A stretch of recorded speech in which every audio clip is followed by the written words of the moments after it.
बिस्मिल्लाहिर्रहमानिर्रहीम। गुज़श्ता लेक्चर के अंदर हमने मुरक्कबात में से बा और अलिफ लिखी थी और साथ ही बा और बा। तो आज के लेक्चर के अंदर बा के साथ ता मिलाएंगे और फिर बा के साथ गाफ मिलाएंगे। तो उसका तरीक़ाकार ये होगा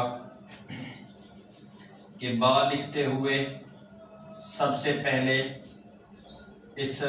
कलम के साथ ये जो तीसरी लकीर है एक कत छोड़कर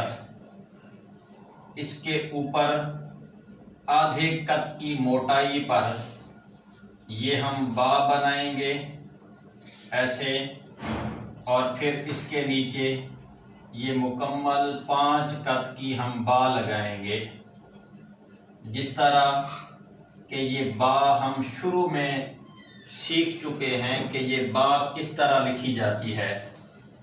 तो इसका तरीका ये होगा कि कलम की नोक के साथ सबसे पहले हम इसका ये वाला हिस्सा आधे कत की मोटाई पर ये बनाएंगे ऐसे, और फिर इसके नीचे एक नुक्ता लगा देंगे और इसके ऊपर हम 2 नुक्ते लगाएंगे ऐसे और ऐसे। ये 2 नुक्ते का वही तरीका जो मैं शुरू में बता चुका कि मुकम्मल मुरब्बा शक्ल में नुक्ता हुआ करता है,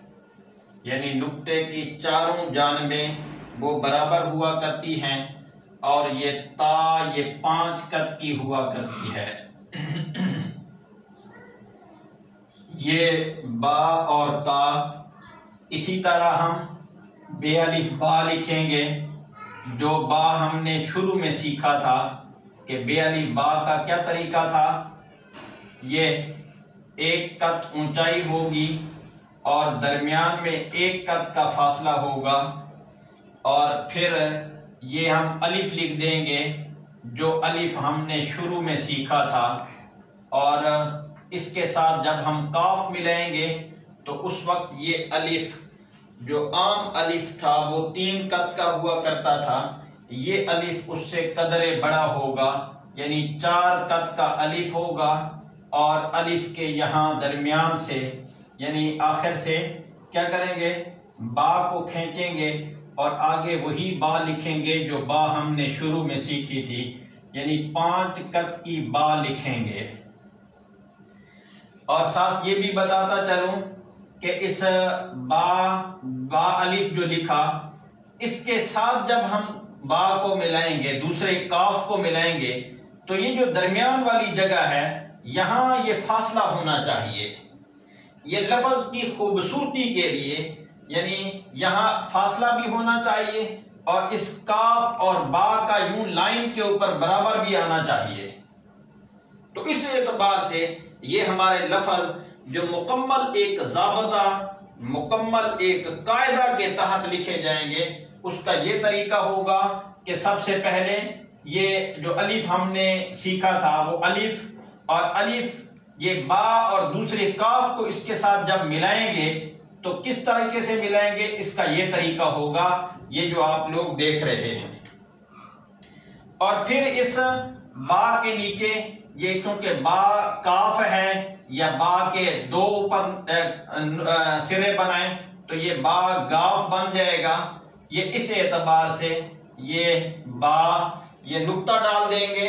और फिर ये काफ के सिरे कि जो मैं शुरू में भी बता चुका हूं, ये भी एक अलिफ की तरह हुआ करते हैं कि जिस तरह हम अलिफ शुरू में लिखा करते थे कि अलिफ का ऊपर वाला हिस्सा यूं और नीचे वाला हिस्सा इस एतबार से, तो ये भी तकरीबन 3 से 4 कत के फासले पर हुआ करता है। 4 कत ये और 4 कत ये फासला, और इसके ऊपर अगर गाफ बनाएं तो ये एक सिरा और बना देंगे जो सिरा 3 कत का हुआ करता है।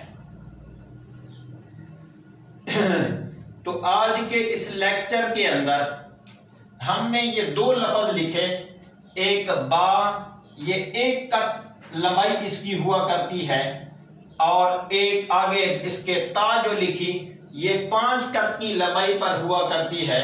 और इसके बाद बा और गाफ लिखा, ये गाफ भी 5 कत का हुआ करता है। तो गोया कि ये सेम वही अल्फाज हैं, सेम वही अल्फाज के जो हम शुरू में सीख चुके, वहां अलग अलग लफ्ज लिखे थे, मुफरदात थे, तो यहां उनको हम जुड़वे अंदाज से लिख रहे हैं और सेम लफ्ज वही होंगे, इसके साथ दूसरा लफ्ज मिला लेंगे और मुकम्मल कायदे, मुकम्मल ज़ाबते, मुकम्मल कानून की पासदारी करते हुए हम अपने लफ्जों को लिखेंगे।